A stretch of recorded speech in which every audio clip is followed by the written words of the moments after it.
Assalamualaikum warahmatullahi wabarakatuh.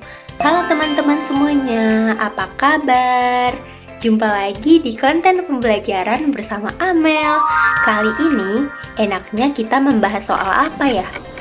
Bagaimana kalau kita menganalisis sebuah puisi, yaitu puisi Chairil An-Nur yang berjudul Aku, dengan terfokus kepada 4 unsur intrinsik, yaitu imaji, kata konkret, diksi, dan rima.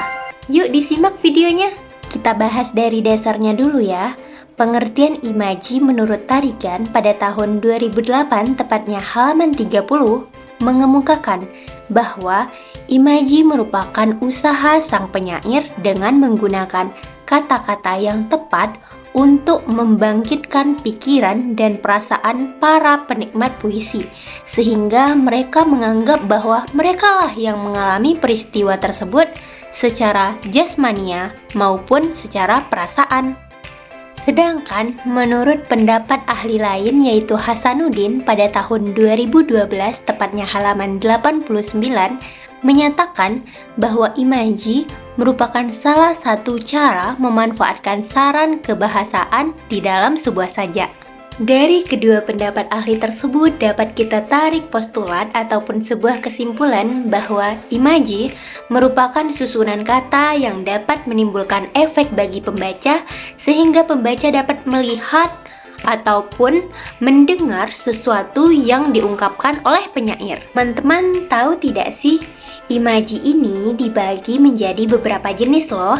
Yang pertama, ada imaji penglihatan. Imaji penglihatan merupakan imaji yang disusun oleh indera penglihatan, yaitu mata. Yang kedua, ada imaji pendengaran. Imaji pendengaran adalah imaji yang dihasilkan dengan menguraikan bunyi suara. Yang ketiga, ada imaji perabaan. Imaji perabaan itu kira-kira apa ya?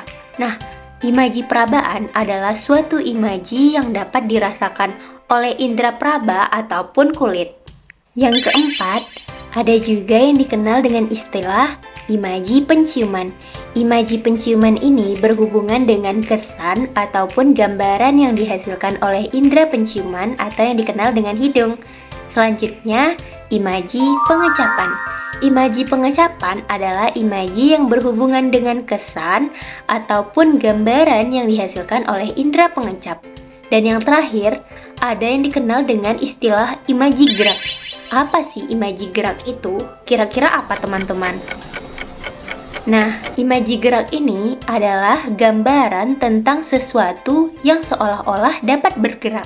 Nah, itulah tadi penjelasan mengenai dasar-dasar dari imaji sebelum kita menganalisis bagaimana cara menentukan imaji tersebut di dalam sebuah puisi. Yang kedua, kita bahas dulu nih mengenai diksi.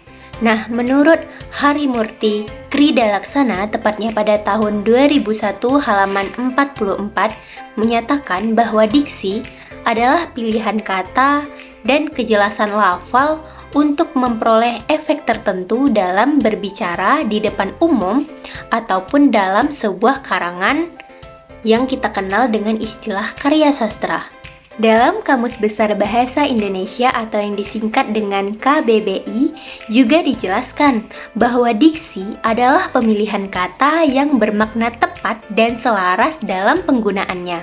Oke, dari pendapat Harimurti Kridalaksana dan juga tertera di dalam Kamus Besar Bahasa Indonesia, dapat kita tarik sebuah postulat bahwa diksi adalah pemilihan kata yang digunakan untuk menyampaikan sebuah makna ataupun sebuah pesan. Terkhusus untuk sebuah karya sastra, diksi berfungsi untuk memberikan penekanan atau perhatian di dalam karya sastra itu sendiri sehingga memberikan efek estetika. Secara umum, diksi ini dibagi menjadi 2 jenis loh teman-teman. Apa saja ya? Yang pertama, ada yang dikenal dengan istilah denotasi. Istilah denotasi adalah batasan kamus ataupun definisi utama dari suatu kata. Yang kedua, ada yang dikenal dengan istilah konotasi. Konotasi adalah suatu jenis makna kata yang mengandung arti tambahan, imajinasi, atau nilai rasa tertentu. Sekarang kita bahas mengenai kata konkret yuk. Menurut Kunjana Rahardi pada tahun 2009 halaman 67 menyatakan bahwa kata konkret adalah kata-kata yang merujuk pada objek yang dapat didengar, dipilih, dirasakan, diraba, ataupun dicium. Sedangkan menurut Joko Suryono pada tahun 2011 tepatnya halaman 70 menyatakan bahwa kata konkret adalah kata yang mengacu pada objek yang dapat dilihat, didengar, dirasa, ataupun dicium. Dari pendapat kedua ahli tersebut dapat kita tarik kesimpulan bahwa kata konkret adalah sekelompok kata yang menggambarkan sesuatu sehingga dapat dirasakan oleh panca indera. Oke teman-teman, tadi kan pembahasan kita terfokus kepada 4 unsur intrinsik puisi. Sekarang pembahasan yang terakhir yaitu mengenai rima. Menurut Tarigan pada tahun 1991, tepatnya halaman 34-35, menyatakan bahwa rima adalah persamaan bunyi. Sedangkan menurut Waluyo dalam Kosasih pada tahun 2012 halaman 104 menyatakan bahwa rima di dalam sebuah puisi mengandung persamaan bunyi baik di awal, di tengah, maupun di akhir bait ataupun baris puisi tersebut. Dari pendapat kedua ahli tersebut dapat kita tarik sebuah postulat bahwa rima merupakan persamaan bunyi baik di awal, di tengah, di akhir bait ataupun baris di dalam sebuah puisi.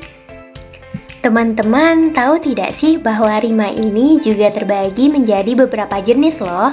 Secara umum, berdasarkan polanya, rima dibagi menjadi 4 jenis. Yang pertama, ada yang dikenal dengan rima serangkai. Rima serangkai adalah rima dengan simbol bunyi A, A, A. Sedangkan yang kedua, ada yang dikenal dengan istilah rima bersilang. Rima bersilang ini bersimbol bunyi yaitu AB, AB. Yang ketiga, ada yang dikenal dengan istilah rima kembar. Rima kembar ini simbol bunyinya yaitu AA, BB. Dan yang terakhir, ada yang dikenal dengan istilah rima berpeluk.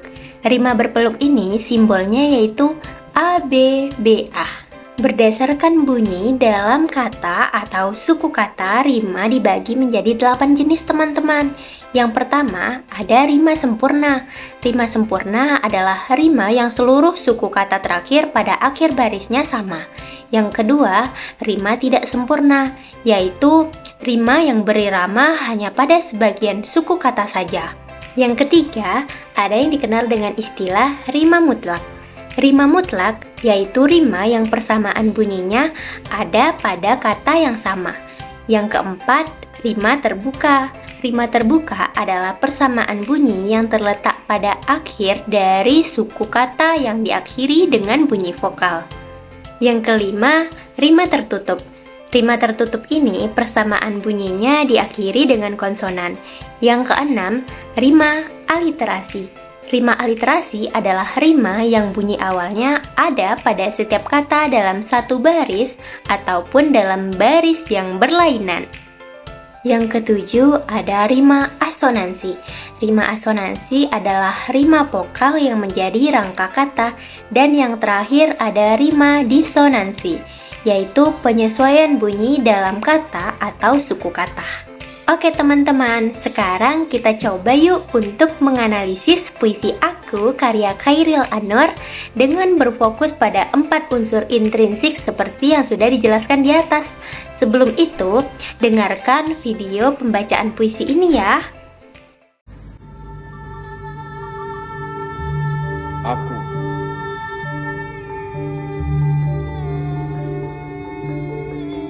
Kalau sampai waktuku,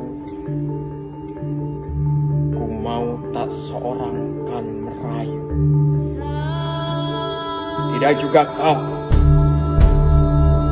Tak perlu sedus-dan itu. Aku ini binatang jalang, dari kumpulannya terbuang. Biar peluru menembus kulitku, aku tetap meradang, menerjang. Bisa dan luka aku bawa berlari.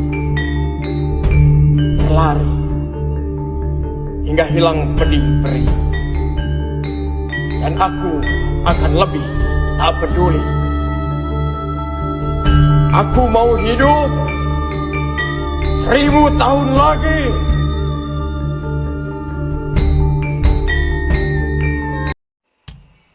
Penasaran kan dengan hasil analisisnya? Ayo disimak lagi. Oke teman-teman, berdasarkan hasil analisis didapatkan imaji dalam puisi Aku karya Chairil Anwar. Yang pertama terdapat imaji pendengaran. Buktinya yaitu pada lirik Ku tak mau seorang kan merayu. Artinya, penyair ingin menyampaikan bahwa dia tidak ingin lagi mendengar rayuan atau janji manis dari siapapun. Bukti yang kedua yaitu pada lirik Tak perlu seduh sedan itu. Penyair mengungkapkan bahwa dia tidak ingin lagi mendengar suara-suara kesedihan atau kerumitan. Yang kedua, terdapat imaji rasa di dalam puisi Aku. Buktinya dalam lirik Biar peluru menembus kulitku. Dalam baris ini, penyair menggunakan imaji rasa yang kuat. Hal ini mencerminkan betapa dalamnya rasa sakit yang dirasakan oleh Aku dalam puisinya. Bukti yang kedua, dalam lirik Hingga hilang pedih perih. Lirik ini menggambarkan keinginan sang Aku untuk menghilangkan rasa sakit dan penderitaannya. Yang kedua, kita analisis terkait dengan diksi dalam puisi Aku karya Chairil Anwar. Untuk ketepatan pemilihan kata, seringkali penyair menggantikan kata yang dipergunakan secara berkali-kali yang dirasa belum tepat, sehingga diubahlah kata tersebut agar sebuah puisi memiliki nilai estetika dan efek yang menarik.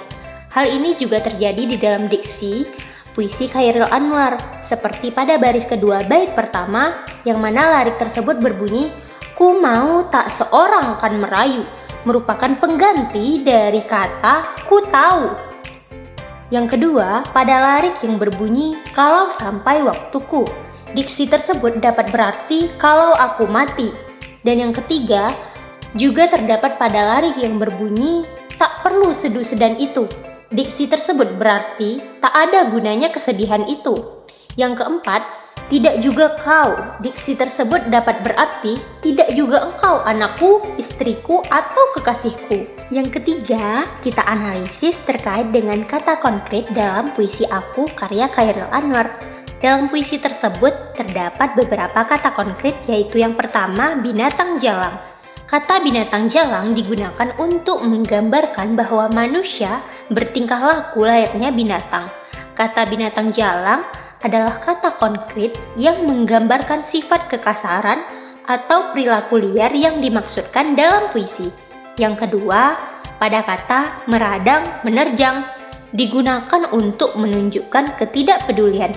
Kata meradang menerjang adalah kata konkret yang menggambarkan aksi atau gerakan keras dan agresif, menciptakan gambaran visual tentang perilaku yang dijelaskan dalam puisi. Yang keempat, analisis rima dalam puisi Aku karya Chairil Anwar.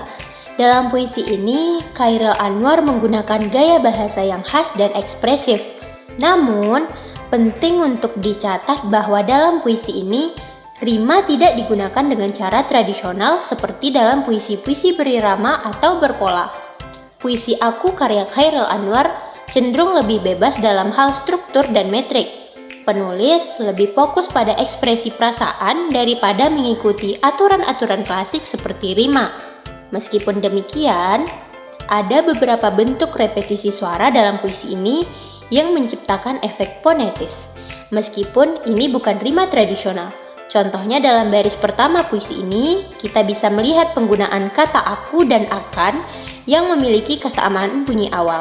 Jadi, meskipun puisi ini tidak mengikuti pola rima yang jelas, Chairil Anwar masih menggunakan berbagai teknik bahasa dan suara untuk menciptakan nada dan ritme yang kuat dalam puisi ini, demi meningkatkan ekspresi emosionalnya. Dapat disimpulkan bahwa puisi Aku menggunakan rima bebas. Sekian dulu ya video kita pada kali ini. Semoga kita berjumpa lagi dengan video yang tidak kalah menarik. Tetap jaga kesehatan dan tetap semangat teman-teman. Assalamualaikum warahmatullahi wabarakatuh. Sampai jumpa.